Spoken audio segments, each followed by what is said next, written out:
Pledge.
And it's time. Please rise for the Pledge of Allegiance being led by Paul Dunkelbarger. Pledge allegiance to the flag of the United States of America and to the republic for which it stands, one nation, under God, indivisible, with liberty and justice for all.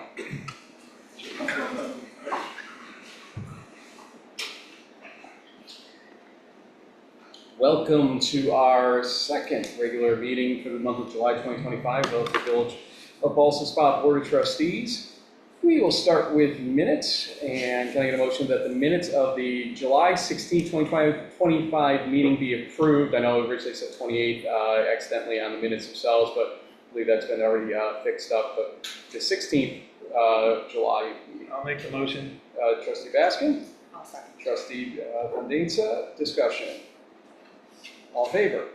Aye. Opposed? Motion carries. No presentations tonight. We have a walk-on for the approval of basically submitting a grant and authorizing the mayor to sign it for Kelly Park related to the EPF, I believe it's called. EPF program for New York State Parks grants. And we are seeking a total of, for Kelly Park enhancements, $642,679.88. This was put together by Studio A. There's a 50% match, so basically it will be seeking a match of $321,339.94. You can use in-kind services, i.e. staff and volunteer costs related to that match. So that is going to be on the walk-on coming up a little later. And I'm not sure if Caitlin is joining us yet. I know she's had some family that are a little under the weather and whatnot, but she had reached out to me earlier to ask for that authorization because it is due on Thursday at 4 p.m. Are we going to get minutes for the special meeting, the zoning meeting? Yeah, so the good news for everybody is that Terry, our clerk, is a grandmother again. So she was out last week. She's catching up with everything. Today was her first day back, so welcome back, Terry. And congratulations to you. No problem. So public comment on agenda items only, including the possible walk-on. So anybody in here? If you're on Zoom, you want to speak, now would be a good time to raise your hand. Seeing none, let us move on to the consent agenda. Anybody want to remove anything from the consent agenda? Hearing nothing, can I get a motion to approve the items on the consent agenda? I'll make the motion. Trustee Fandinsa? Trustee Price-Bush, discussion. All in favor? Aye. Opposed? Motion carries. In the full motions here, can I get a motion that the attached list of standard workday report be adopted? I'll make the motion. Trustee Fandinsa? Second. Trustee Baskin, discussion. Just wondering, I thought Bernadette and Mary already had their resolutions passed. We were requested to resubmit based on some of the things that they had seen and guided a little bit about fixes they wanted on those for whatever reason. So that was part of the reason why I think you were complaining about the time it was taking. We were actually working to be in full compliance with Neisler's with their guidance along the way. Great. So Sean and I will, everything's in order. So appreciate that. All in favor? Aye. Opposed? Motion carries. Making a motion approving the revised legal retention agreement between the Village of Ballston Spa and Bartlett, Pond, Stewart, and Rhodes, PC, and authorizing the mayor to execute the revised agreement. Note the revised agreement intent is to add the tannery project as a separately billed matter to be paid for by the applicant. I'll make the motion. Trustee Fandesa. I'll second. Trustee Price-Bush, discussion. Yeah, I'm a little confused about the need for an additional agreement or an amendment. So the letter states that you want to charge extra for let's see, legal service rendered in connection with special matters such as litigation, drafting and promulgation of major or significant local laws and ordinances. A list of things that are specifically listed in our current contract, and I'm not clear on why we think we're going to have these issues with Conifer. And so, for example, litigation is already covered. I'll just explain myself and then I'll. I think you're missing. Litigation is already covered in the current contract.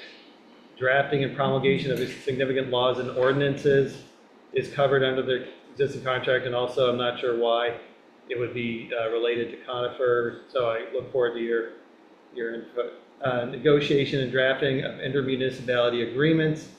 I'm not sure what that will, why Conifer entails that, but it's already in the current contract. Real estate, I'm not sure why the village is being involved in real estate with this current contract in terms of purchasing or selling, why we need this for tannery, but that's also in the current contract. And special zoning work, I'm not aware of what special zoning work beyond what the planning board and ZBA are doing. The current contract also says that, quote, you will attend, it includes, attend all planning and zoning board of appeal meetings. So it seems like it's covered under the existing contract, and I'm not sure what additional. Now, I know we actually have a new third bill from your firm called special zoning, they call it a special zoning bill. And again, I'm not sure why it's labeled a special zoning bill. It's about $5,000 related to Conifer. And the other question I have is why we think that Conifer will pay for legal services. Usually they pay for engineering, but I haven't seen legal services, and I guess they're not paying for this $5,000 plus bill that's already been incurred, so I'm not sure why we think they'll pay moving forward. So those are some of the questions I have. Thank you for your monologue. Go ahead. Ben, I wish you had contacted me ahead of time. I did. No, Ben, I wish you had contacted me over the weekend when you asked me about specific instances in the bill. So I'll just explain it. What you have before you is an amendment to the agreement. And as it indicates, it says paragraph 4B shall be amended as follows. And if you look at it, the amendment is we added special zoning work related to Tannery Commons as one of the additional compensations that we would receive. There's a comma after real estate, and special zoning work related to Tannery Commons, comma LLC. So that is a separate part. So there's already, correct, special matters such as, and then there's an enumeration of litigation, drafting, and promulgation of major significant laws, etc. We added, comma, and special zoning work related to Tannery Commons LLC. That is all we added to that. All right, so although the whole paragraph is included, the only part that is amended is a fraction of that paragraph, the and special zoning work. No, B is amended. It's amended with the small piece. So Right, that's why she's containing it all. So that's in context with everything. Yeah, that would be good to know that what exactly is the change, because it did not look like a change other than the Tannery Commons. I guess I am not aware of what special zoning work. You did $5,000 of extra work to date, and we don't know what they're going to do next. Moving forward, is there anticipated to be a large amount of additional work related that hasn't been done to date in terms of the legal piece? Under your code, engineering and legal services can be paid by the applicant. And that is what this is for, and that is done in many municipalities. The amount of work that has been put into this by myself and my partner Stephanie Bitter for this project to date has been $5,000. There was a lot of work involved with the project, working with the engineers on the project. I personally, as you saw, it was not my initials next to a lot of that, it was Stephanie's initials because she's your zoning attorney.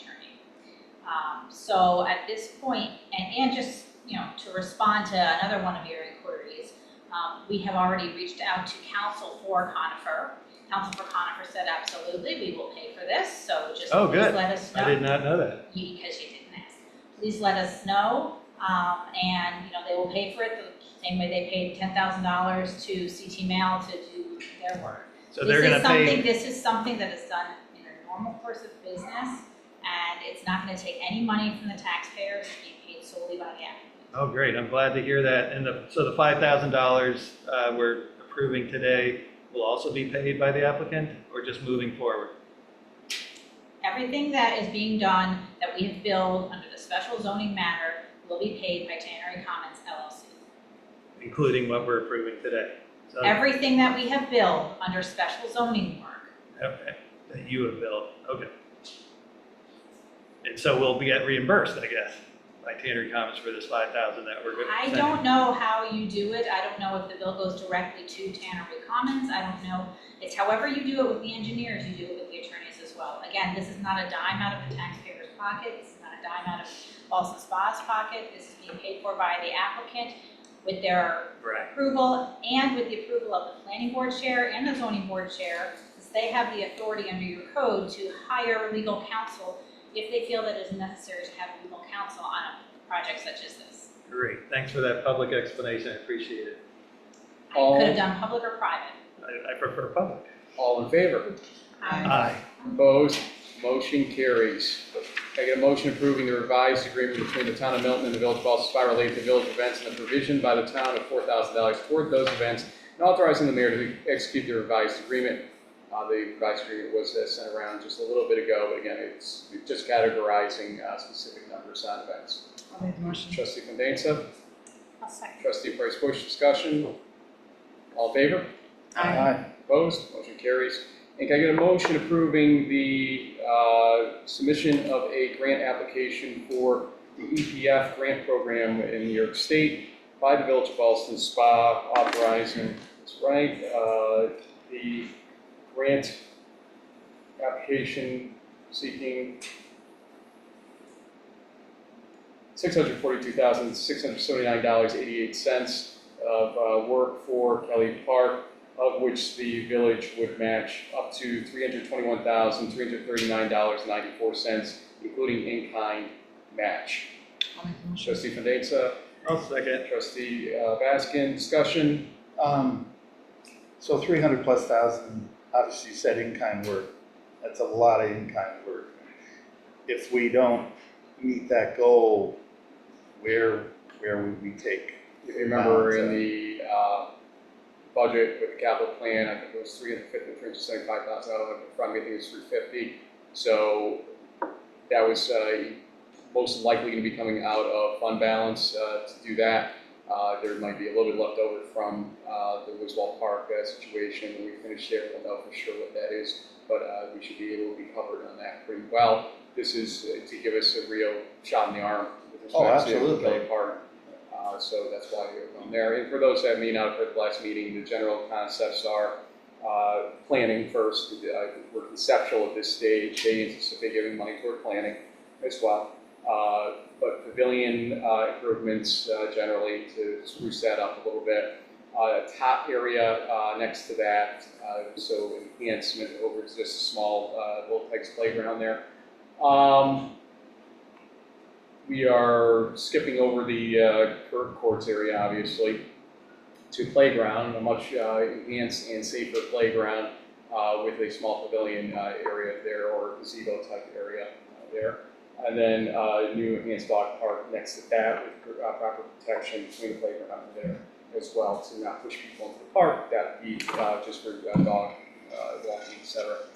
Also, enhanced trail area along the waterway to establish it a little bit longer and better, and a walkway next to the court area and the parking area to allow people to have a safe walkway down the park in that zone. So, And the current playground would be replaced. the current playground would be replaced. And that's like $250,000. That's a lot of money, yeah. So, all in favor? Thank you for the detail. No problem. As I said, not everybody probably heard us talk about last time, so might as well go there. All in favor? Aye. Opposed? Motion carries.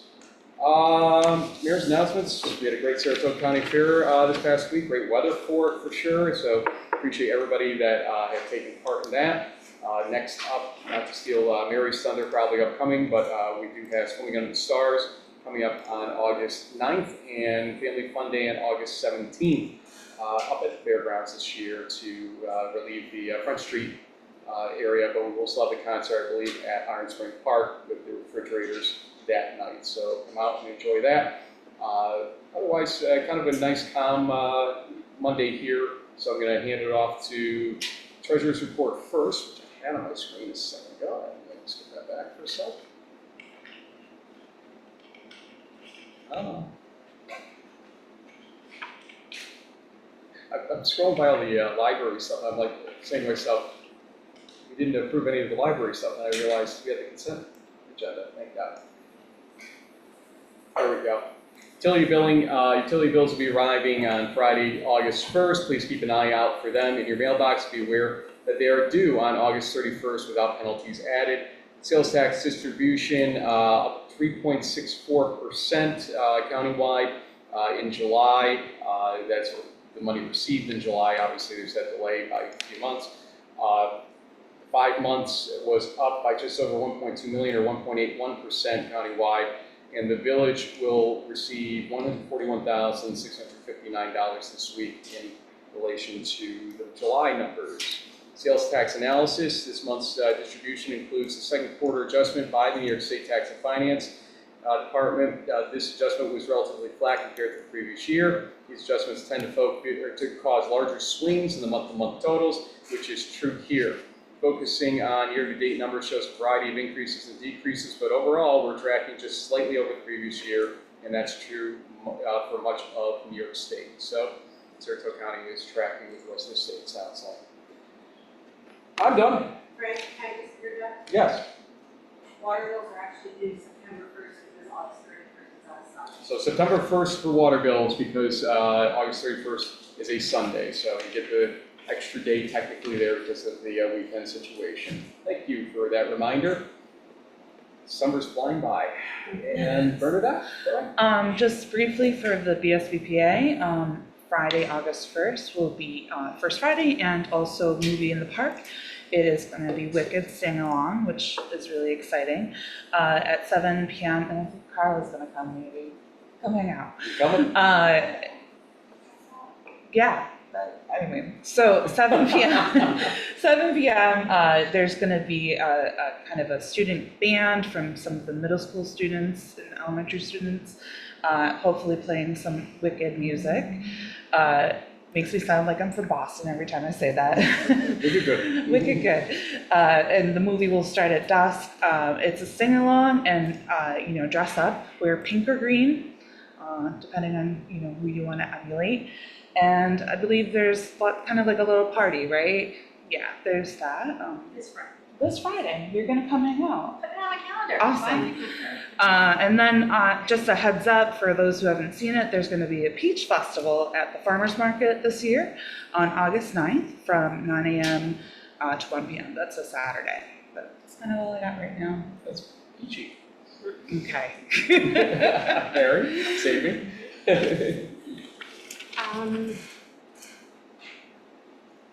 Ballston area seniors are going to be hosting an indoor garage sale on August 9th from 10 a.m. till 2 p.m. And this is open to the public. They announced that Barbara Roderson, a member of the BASC, passed away unexpectedly after a short illness on July 26th. And she was the member liaison for the Ballston area seniors. So our condolences go out to her family and her BASC family. The library will be celebrating their official ribbon cutting on Saturday, August 23rd at 2 p.m. It's open now, but we'll have an official cutting then, so mark your calendars. It's very exciting and they're very happy to be back. They also announced their upcoming summer events for kids ages 5 to 10. July 30th from 3 to 4, there will be a royal tea party at Brookside.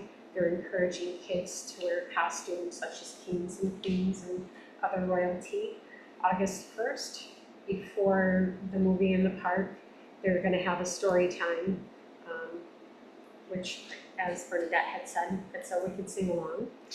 And August 6th, from 3 to 4, they're having an astro camp at Brookside Museum, and kids can learn what it's like to be an astronaut. They ask that everyone pre-register for the events. You can go into the library personally, register there, or call them at 518-885-5022, or go to their website and click on the summer reading tab and register there. Awesome, thank you.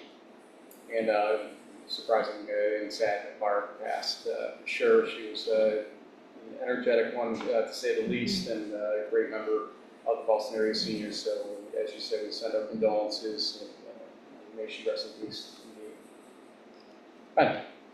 All right, from the Park and Tree, Frank's already talked about all of the. Sorry. That's fine. I'll just read some of the things he said, but not everything. The Park and Tree Board spoke with Jeff Anthony of Studio A during the last meeting, discussed plans for possible improvements, both Kelly and Old Iron Spring Park, and are excited about many ideas presented. And they're looking at different grant applications. And I'll skip the improvements because Frank just did that. She says, speaking of Kelly Park, the Park and Tree Board is working on planning a work day to weed and tidy up the existing playground areas. Please keep an eye out for when a date and time is chosen. It is summer, which means it's peak park season. We want everyone to be sure to check out all the wonderful events taking place in our local parks. The Farmers Market is every Saturday morning and Thursday afternoon in Wiswall. And don't forget the summer concert series on Thursdays at Old Iron Spring. The next Park and Tree meeting is Tuesday, August 19th at 7 p.m. at the Cornell Cooperative Extension Conference Room. And with the Committee on the Arts, I'll just repeat that there's a sketch and print session that everyone of any skill level is welcome to participate. It starts August 24th, and it's 3 sessions, and it costs $60. You have to register, and they provide all the supplies with the fee. And then yesterday, I attended a concert sponsored by the Committee on the Arts and also Saratoga Arts and Brookside.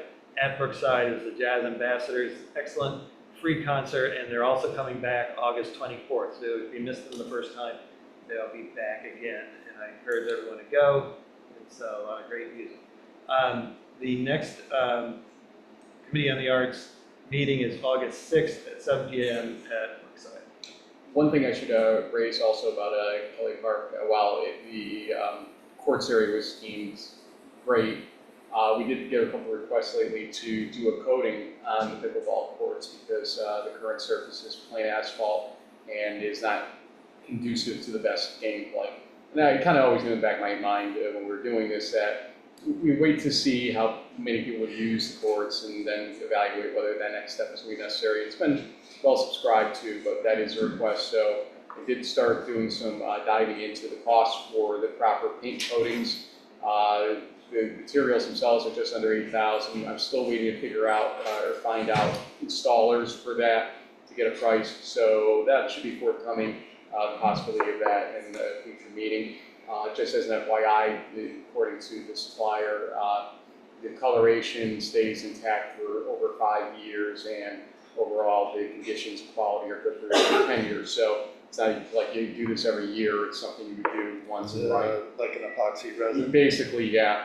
It's something that I wouldn't have our DPW do because I think we need to make sure it's being done by folks that are used to doing this. And I'm sure you don't want, as you're about to tell us, one more thing on their plate anyway, our DPW. But it's an interesting concept to make sure that we're equal to like the Middle Grove, I think, courts that are raved about and whatnot, to have a little bit of equivalency there so that more people find them easier to use and the black asphalt doesn't shoot the heat directly at you during certain times of the day. Would the basketball court benefit from this, or is that necessary? I don't think it's necessary there because basketball is kind of a different animal in that respect. What's happening is the balls get scuffed on the asphalt for the ball, and also the bounce may not be of the same condition. Some of the asphalt kicks up because it's not kind of with epoxy on top of it getting held in.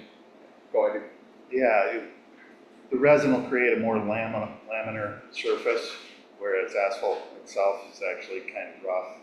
So the smaller sphere of that ball, it can change trajectory and all that, so it's inconsistent. Whereas basketball, being a larger sphere, isn't as impactful as much. Take it away, DPW. Actually, Scott did not send me a report, but I know He was that, off last week, so that's probably why. yeah, I know that they are busily getting prepped for the paving schedule and working on drains and other things of that nature. Still finalizing the road list, I'll say that. Yeah. We should have that probably for the next meeting, if not before that. Right. And really, that's all I have extemporaneously. So. Also, we are just waiting, Mary Beth Coney was away to give us the proposal for doing the evaluation for the new DPW garage by Delaware Engineering. So look for that in the next meeting as well. She's promised me that hopefully later this week, so I'll send it around when I get that. So there's that. Okay, old business OEM update. You want to take this, or Mary, or who wants to maybe lead up on this one?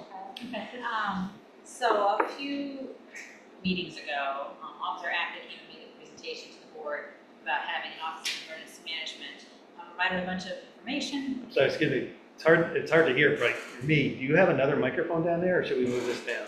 It should pick it up pretty well. I can speak up, I'm sorry, I can speak up. I was Just because testing earlier. the AC is going, so, I thank you. can project. Okay. Yes, you can. So as you will remember, Officer Ackley came and spoke to the board about an Office of Emergency Management, having the village actually have its own office, and supplied a number of documents and information.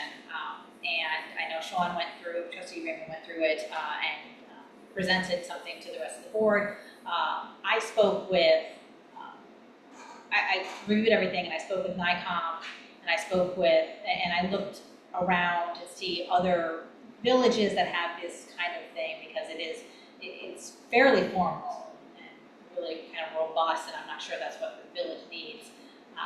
I spoke with Trustee Price Bush and kind of explained my thoughts about it, that, maybe a committee is what the board needs, as opposed to this full-blown commission.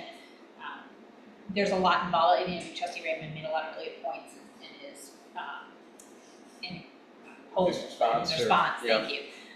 So in speaking with Trustee Price Bush earlier today, we thought maybe it makes sense to wait for Officer Ackley to come back from vacation and sit down with him and see exactly what he's envisioning for the village. And in the meantime, I'm reaching out to other villages that may have this. Now, there's no villages that NICOM can find that has one of these. Towns have them. And there may be like villages that it's the town and village of like Alden has one or something like that, but it's not like a village itself. So what I think we're gonna do, and please pop in if I'm misstating, is wait for him to come back and then, grab a couple people and sit down and go, what exactly do we think we need for the village? Maybe it's just a committee that prepares an emergency preparedness plan that then ultimately gets approved by the state, which they normally do, approved by the board at the organizational meeting. And then that is there in the event of state of emergency is, a local state of emergency is set. In the same respect, and there's the educational component of it, where they explain how to emergency plan for individuals, as opposed to this is the village's plan, this is the emergency services that you do. It's more of what do you as a village resident do? Make sure you have Band-Aids, make sure you have the emergency things you need. And so it's like almost a two-pronged approach. So if that is okay, and I would welcome any other comments from any other board members, like Trustee Raymond did, then we can talk to Officer Ackley, maybe Chief Pro, emergency folks, and just say, what can we do, what should we put together, and then maybe come back at the next meeting and say, okay, we're gonna put together a committee, and the committee's gonna create this plan. And there's just a lot involved in it, and as Trustee Raymond indicated in what he put out, a lot of this would overlap and redundant, and we don't really need all that redundancy. One thing, if I might, and Carla suggested this earlier, and I haven't got a chance to ask Terry to follow up on it, but possibly reaching out to NYMER to see if they have some input they want to give us on something like this as well. Maybe they have a set standard they'd like to see, because maybe it helps to lower insurance rates ultimately for the village, or at least gives us protections by insurance. So we'll work with Terry to get some info from NYMER down the line as well during this wait for Officer Ackley to get back after a much needed time off period for sure. But that would be my thought on it. But generally the stuff that Carla had suggested to you, I think is a great overall thought process here. To not have too much red tape, but to at the same time make sure we have this in place and have a mechanism to keep it updated annually, especially. What do you think, Mary? Well, I agree, and I think we all, I don't know how well you know Officer Ackley, he's very passionate about his job, he's very serious. He probably, he's thinking broad scale at larger municipalities and agencies he's done this for, and whether it's a committee that we need, I'm fine with that. I'm sure everyone involved would be fine if something's pared down so we could get it implemented into the village and just have some sort of plan enacted. Yeah, sorry. Carla, what you said and what Sean said jives with my also thinking and what you were saying, what everyone's saying, which is an emergency plan. The cost there mostly is people's time and coordinating each other and having designated people responsible for specific pieces of it. When I was director of the Stillwater Community Center, that was an emergency shelter, so I participated in the planning meetings, and the village didn't have the village of Stillwater didn't have some big office or formal office. It had people that it assigned and designated to work on planning, and we had meetings with the town, like Carla said. It was very closely coordinated. I'm sure the county has templates and things, because this is what they do. My guess is the county administrator, who's probably the person that's overall with the committee they have for it involved in setting up, ensuring it gets done year to year. Probably the mayor in this situation is that person to sort of coordinate it every year, make sure it's happening, Right. then presenting it or getting it presented to the board at the appropriate time for review and any revisions needed. That's kind of what I would assume. Not that the mayor looks forward to adding roles, but health, safety, welfare is probably one of the most important roles of a mayor, to be honest. So I think it's probably fitting for that to be kind of the way it would work, but with all those folks, as you're pointing out, and the manpower to sort of get it done and reviewed all the time. Yeah. A county OEM or, emergency management plan is an order of magnitude beyond what we would need. Yep. And I think it can be scaled back. Still need some sort of org chart, still need a communication network and a way to disseminate information. Because that's probably going to be the number one thing, is to expedite providing the information to the public. Or anything on your end, because you're the only one that hasn't spoken. No, I mean, I think really just it makes sense to have something more scaled to the village level, and it makes sense for the executive office to be essentially a central point. So, no, it's fine with moving forward that way. Okay, so let's wait for Officer Ackley to get back, maybe talk to him a little bit beforehand, and then report back to the board and see where we're going. Okay, and I just want to reiterate that there are no paid wages with any of this. Thank you. Zoning update, Ben, rest assured, I just have to get 140 pages scanned, and then I'm also going to summarize it into a document tomorrow morning. So All right, you'll have so mine coming up. Yep. I'm glad we're gonna finally get your comments, Yep. thank you. No problem. Chris, Carla, and I are going to, based on what we had suggested at our special meeting Friday, we're going to spend some time going through everything as we suggested, going through the clerical stuff, going through the, unified, multiple comments, or the easy stuff, looking at what's impossible, possibly from the comments, and, going through that as well, and then scaling it back down to essentially what's left that we need to have answered by the board at that point in time for another meeting. To answer your question about when's the next meeting going to be, because I'm sure that was going to be coming up here any second now, I would say let's see how we do on Friday, and we'll report back to the board, and we can, amongst ourselves, determine what a proper date would be for that second meeting that we were all talking about last week.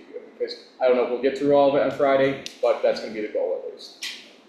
I just say, feel free to reach out Yeah. if some of my comments need further clarification. Trust me, I will. Yeah, a lot of people are asking if they'll have another chance to comment Yep. before the public hearing, because, by the time public hearing comes, often the document's basically finalized. So, People can comment realistically. What's going to happen is this. Chris, based on what we do, will come up with the proposed final draft. The proposed final draft will go to the county and to our planning board and to our zoning board as an optional addition on this. And there's going to be a good period of time, probably the 30 days-ish or whatever we deem necessary. Is it 30 days by code or not? I'm trying to think back. I honestly don't. Whatever the I think it requirement is. And if they want to start putting some comments in, then fine, because what's probably going to happen is the proposed final draft still is going to have one more iteration after that anyway. Because so- the planning board, zoning board's going to have some thoughts on that. all right, so we'll get to the next draft, and then there'll be some time for Yep. public to see the draft. And one thing people are also asking is to see if track changes, so they can see what's changed. Oh yeah, in the that past. will definitely be coming up, because I think we all need to see that based on Right. what we are doing here, so. Can I recommend, can I recommend the track changes is very, very messy right now because there's 5 of you. And so the one I'm looking at has like 7 people's with personalized track changes. Hang on, please, 1 second. When you say track changes, there's just one. There's the one that the official track changes. It's not gonna be like, okay, here's what it was and here's 7 different track changes. That's what I the mean, final. this version right here is without any of I the, can't believe you I have to actually hit scan for it. you're not gonna have to look at it, because I'm going to summarize it by going to scan it for those that want that version too. But this is not the red line version that I went through, but this is what I would say would be the base document, and then what we end up with is the proposed final. We would have a red line version of that compared to this, and the actual final. Yeah, we Would it don't, make sense It's a to little make a messy. synopsis of changes? I think that makes more sense than a red line, honestly, because I don't think that's too well, single, messy. we don't need. You and I are like, yeah, I don't We know. don't need red line for everybody's comments, but just where we end up, whatever. the Right, next that's what I'm version is. saying. Yeah, So from this document Right, right. to the next version of the document, just will change in those Right. 2 documents. So the simple red line, honestly. Yes, one. It makes Yes. more work for somebody though, if you do a That's true. synopsis. That's true. I still think synopsis is a better Yeah. idea, Well, you can do but both. We can see. no, not both, We can one or see the if other, Chris is but tracking like, it as he's going along too, because I think he's got pretty good tracking, Yeah. identifier. Track changes shouldn't be a big, Track changes is, Bunch of work. we're talking about 2 separate things now. We're talking track changes or synopsis or both. Track changes, I think, is easy when you're going from one Yeah. document to the next document, Yeah. period. Synopsis, we'll see what he's able to track. Right. We can get themes of things that change, I'm sure, and stuff like that. I'm not sure we, I think my concern, if there's consensus on stuff that we agree agree on, Yep. and it's a track change, Yep. and the public disagrees, like, I just don't want, like, I just can see this being a little messy, that's all, and that's why I think honestly, a summary, just a general summary, you know, or 50 Oh. questions about something that's really just a technical change, you know, that doesn't need to be a red I'm not line, afraid you know of what I mean? hearing from the public and whether. That's not what I'm saying, Ben, they don't have don't differences. do not put words in people's What's mouths. the problem Let me with finish, the let me public finish, let me giving finish, feedback? please, Let her sir. finish. Let her finish. It is not that I don't want public comment, I certainly do, but there are times where it's technical stuff that I don't want necessarily confusion over it. And that's why I think summary just makes more sense. It's probably more consumable for the public. Either way, whatever Yeah, the board but wants, but that's- that's why I'm advocating for, I was getting at, sometimes track changing can be more confusing than clarifying. yeah. Whereas if it's an accurate synopsis, so all these things happened in this section, and this is what the final product was. I think, like Bernadette was saying, that's probably a little clearer and easier. And I think people want to know, and the synopsis will not cover all that, and it's easy to go to do a track changes. It's easy. So, Whatever. I said my piece, it sounds like Sean said his piece, whatever the board wants, but I mean, I do I just can both. see, no, that's too much How work. about I think Chris that's and I not figure fair. out what'll work best So from I won't even, our I won't even give perspective. input in that, I'll just say, help manage the situation, just try and get all these changes Well, reviewed. all right, again, the public has asked, I have heard from the public, and they have asked for, members of the public, and many have asked for track changes to see how this thing is evolving. Many municipalities don't often provide track changes for every law change. I just think that we are consuming the code as we're proposing it with all our input. I think in a summary, you can say, this section, it's technical changes or little things, you know, and then explain the deeper I'm not parts. against having a belt and suspenders, so if, this is an important enough document that if we generated both a synopsis and a track changes, track changes is almost there anyways, right? You already have the document. Yeah. You really want to hold up those pants because we have. I mean, as Chris said, he has never been to a village that had such great turnout for a public hearing. So this is not a normal village when it comes to our people's interest in this issue. And so it's okay to meet that interest, I think. Sounds like we will update you on Friday, or after Friday, after we see the headway we make, and follow up with you. I guess the other thing, I just advocate right here is, I don't see a reason why we couldn't do the ADU piece with this. Because it already says in the zoning, this draft, rental units, the Airbnb, the short-term rentals are not allowed. So it's a total different issue. So, I mean, we have a section of the zoning that's already been developed. I think it's reasonable. And I think I'd encourage us to consider just passing it along with the zoning. It'll really help people who are interested in that. I think that the issue has become, realistically with ADUs, that they are the vehicle to Airbnb approach or short-term rental approach, and how you're able to prevent them from being that, or to even enforce the law because of our limited resources to enforcement. That's the concern. Talked to Rich Harris, who is deputy administrator, I think, the county's official title is Rich. Sorry, Rich, I'm screwing up your title today. And he said they are still working. The occupancy tax change has not been signed by the governor yet, but it was approved by the two houses. So they're waiting for that. And then what we are going to be responsible for and how is still a very open question. I mean, again, the question becomes, is short-term rental going to cost the village taxpayer just to give the opportunity to make a few quick bucks for a couple or a few folks that want to do short-term rentals in the village? And that's one of the things that we really have to analyze when we know what we are going to be responsible for. But I think that could be handled when we're ready, when all the information's there. You can still move forward with the ADU without dealing with rentals. You just say they're not allowed at the current time, and that's what's in the zoning right now. Sure. Well, No, go ahead. I understand think why we the- need to address this separately. Why? I just do. I think that it needs a special look. I would like to know all the regulations and the taxing that's gonna be involved. With short-term rentals, they go hand in hand. To think they don't go hand in hand is shocking. They certainly will be used hand in hand to, people can set up. It's not that I'm necessarily against people having ADU, but it's where, how it's being used. We need to have some sort of mechanism regarding short-term rentals and how we're knowing what the heck is going on at those properties. And I'd like to give it a separate look. Well, we're allowing short-term rentals if it's not in an ADU, correct? Yeah, there are short-term rentals now. They're not supposed to be, realistically. Is there- Well, do we have bed a and law breakfast against is a it? short-term rental. Bed and breakfast is special zoning classification in Oh. our current use chart. But do we have we don't have a law But- outlawing it I now. was just gonna say, when you were saying what you were saying, that, as Rich said to me, they're still trying to figure out even what the existing inventory is, and they're paying a lot of money to a new inventory system to get it online.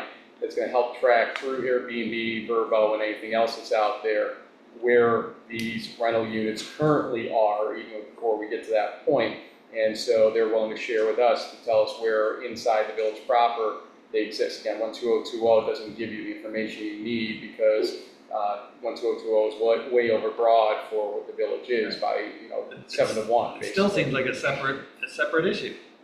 We have Airbnb, we have short-term rentals now. So, There's agreement to disagreement, but right now, I think the biggest nut to crack in this whole thing is going through all our comments, get us to a final proposed draft, and if you want to discuss those other things, great, at that point, it's up on you, but I think we've got to focus on what we got in front of us this second to get something moving. Right, so what I would encourage is the ADU section is in there, it's just crossed out. I encourage everyone to look at it and see if it makes sense to you and if it's adequate for our needs at this point in time.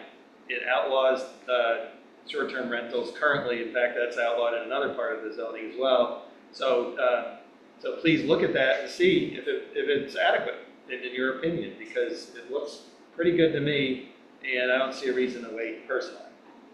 Well, again, there's agreement to disagreement on that topic, but I think we know where we're going for the next week or so. The other thing, and I don't know how much we can talk about this now, is sort of the elephant in the room. So Conifer has withdrawn their application. No, they've not.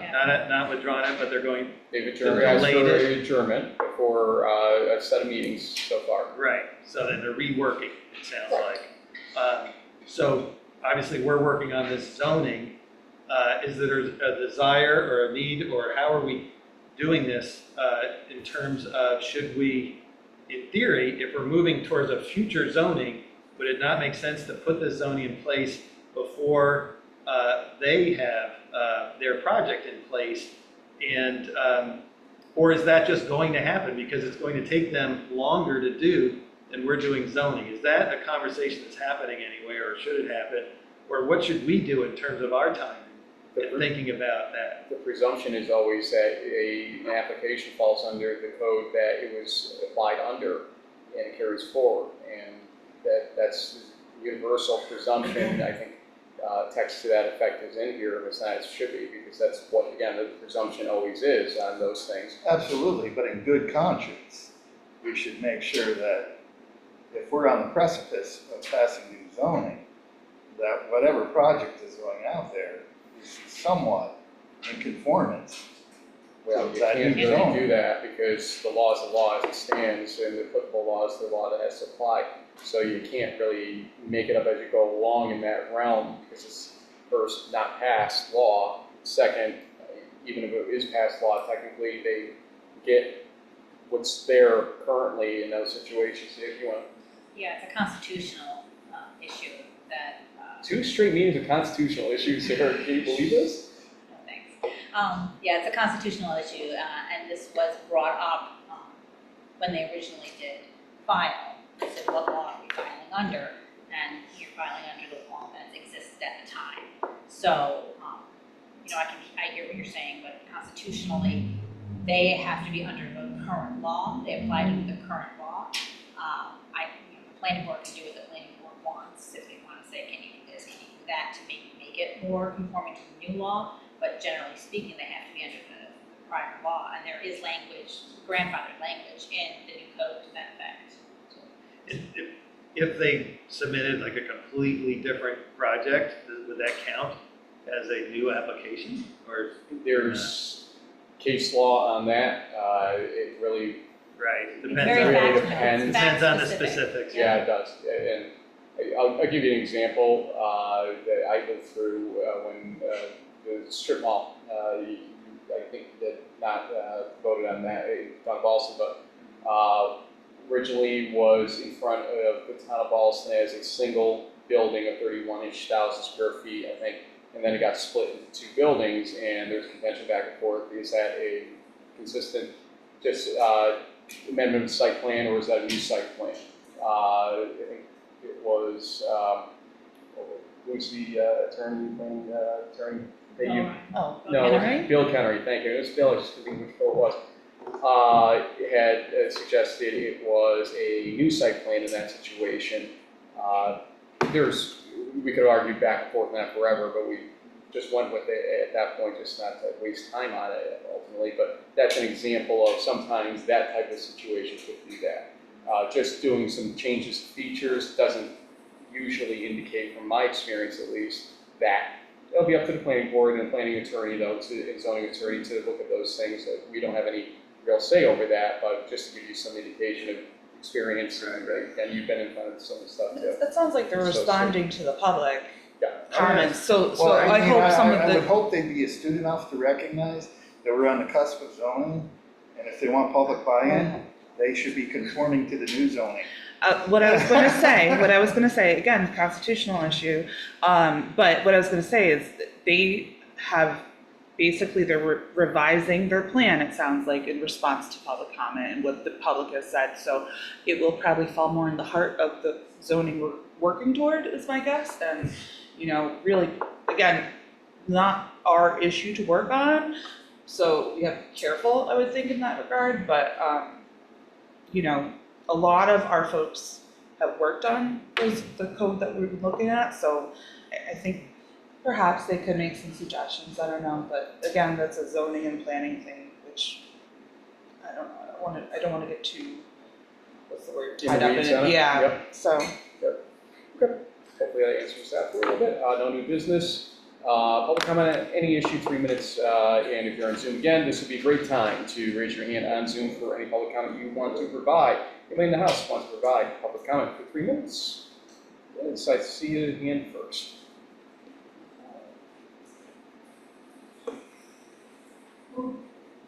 Bruce Cormos, 89 High. I've got two things. One is a notice that there is going to a proposed 120-foot monopole tower just outside the border of the village on 1329 West High. I didn't know if you folks were aware of that and whether that has any effect on the pass, because it will basically cover the village and, it's a shorter tower, or are we basically, Single carrier, and the coverage area is not nearly what you're expecting.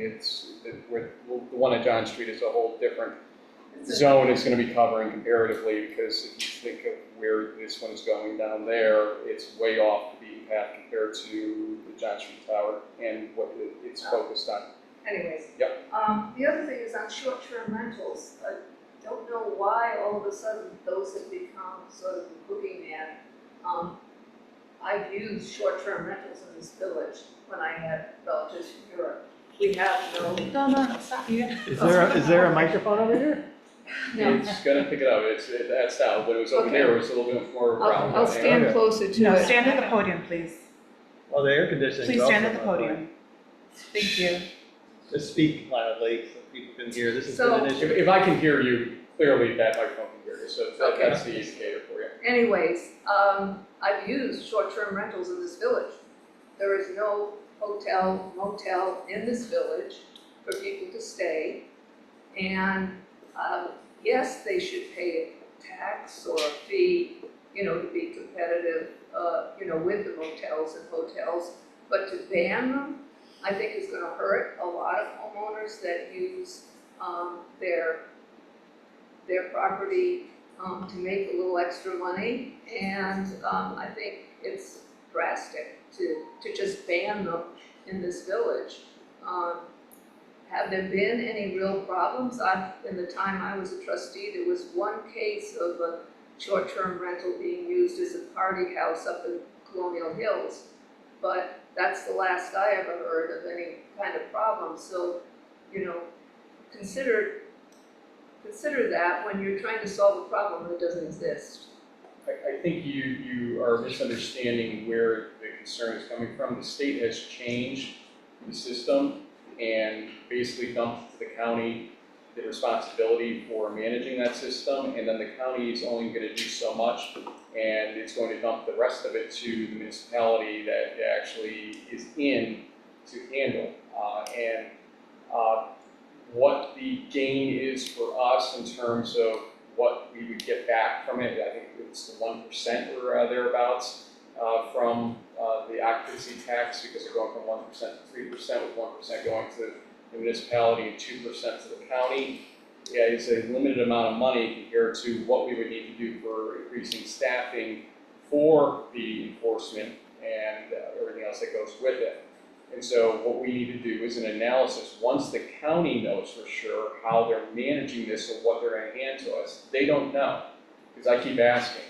And instead of putting ourselves on a closing course for too much spending and no gain from it, the idea is let's see what they are going to require, and see also maybe the county's going to feel municipalities are going to opt out entirely. Maybe there's something else they can provide with those municipalities, because this county stands to gain more at the end of the day by having a municipality like us participate. But if that's the case, then you got to help us pay for that scenario so that we're not wasting money in this whole thing. So there's a lot of open issues and questions. It's not about the track record of this, it's about the fact that there's a new track record being formed with respect to this, thanks to the state's change in the policy of how they're handling it. And again, it's very, very uncertain right now how it's going to affect these small municipalities like ours. So you think the short-term fix is the ban for now until? Just to see what we're getting ourselves into before we say to everybody, yeah, we're going to allow it, and then later on say, you know, actually, on second thought, no. I think your better starting position is to say, no for now, but we're open-minded, because there may be money that we can gain from this and keep it in a respectable level down the line and manage it and everything else in that process. I just don't know if we are. I don't know what we're going to get. I don't know what the costs are. I'd be lying to you if I said I did. What about the people who got it now? You're going to hurt them. Yeah, I mean, that's a good question, how that'll be managed. Yeah, People well, who are doing it people now. are relying on it for a revenue stream. I guess. John? And just so you know, we did get indication that you could be heard loud and clear, so don't you worry. Okay, well, I'll speak up anyway. Yeah. I'll use my stage They can voice. hear you in Milton and Malta now. Loudest I've ever heard you speak. Yeah. John Comey, 132 Bath Street. I'm also the chair of the Historic District Commission. And as you know, the Historic District Commission has proposed a model, an adaptation of the State Office of Historic Preservation's model code for local governments. And one of the major reasons for that is so that Ballston qualified to become a certified local government, so that once it has a historic district that's recognized by the National Registry, then it'll make it far more easy for property owners to get tax credits. And we will not have to go through what the Ballston National Bank has just had to go through with its resources of being able to have its building prepared for the National Registry, and therefore able to get tax credits for the remodeling. What we have done is created a lot of questions, concerns, and what we want to do is try to minimize any confusion and answer those questions. And what we have done is we have invited Sam Bozart, who is Executive Director of the Circuit Springs Preservation Foundation, to come to speak. And she will be speaking on September 22nd at the Special Facilities Room at the Crawford Extension. at 7 p.m. And her topic will be the mysteries and misconceptions of historic preservation. What really is correct, what isn't correct, what to expect, what not to expect, and how the local and state and federal preservation efforts interrelate with one another. And it is not, for instance, automatic that just because you become a certified local government that you're going to have a national registry district. I mean, there's work that has to be done. She's going to hopefully dispel a lot of misconceptions and educate us. That's the 22nd of September at 7 p.m. at Special Facilities. Thank you. Thank you. Karen Alvarez, I saw your hand up. It is not there now. Karen, if you intended to have your hand up, let me know. If I put it back up, otherwise we'll skip over it. Anybody else in the room?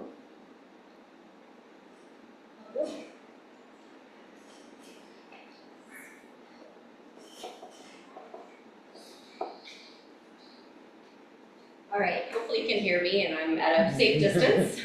So my name is Kristen Icolucci. I'm at 24 Chapman Street. And tonight I'm speaking on behalf of myself as your constituent to compel you as my local elected representatives to act together as a board in bringing forward a resolution on the current humanitarian crisis in Gaza. I've already reached out to Congressman Tonko, Senators Gillibrand and Schumer on this matter, and I'm asking you to use your political power to call for all humanitarian aid to be let into Gaza immediately.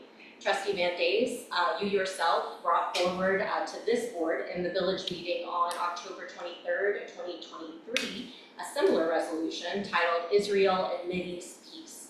That resolution, which was unanimously supported by all village board members, essentially said the village board condemns killing of innocent civilians in Israel and Palestine.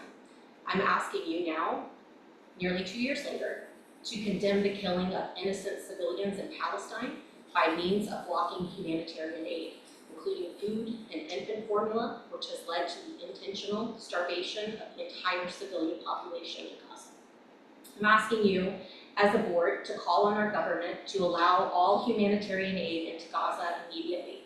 Our government spends billions of our tax dollars to support a foreign government that is not following international law, and therefore we are all responsible to speak out and act now.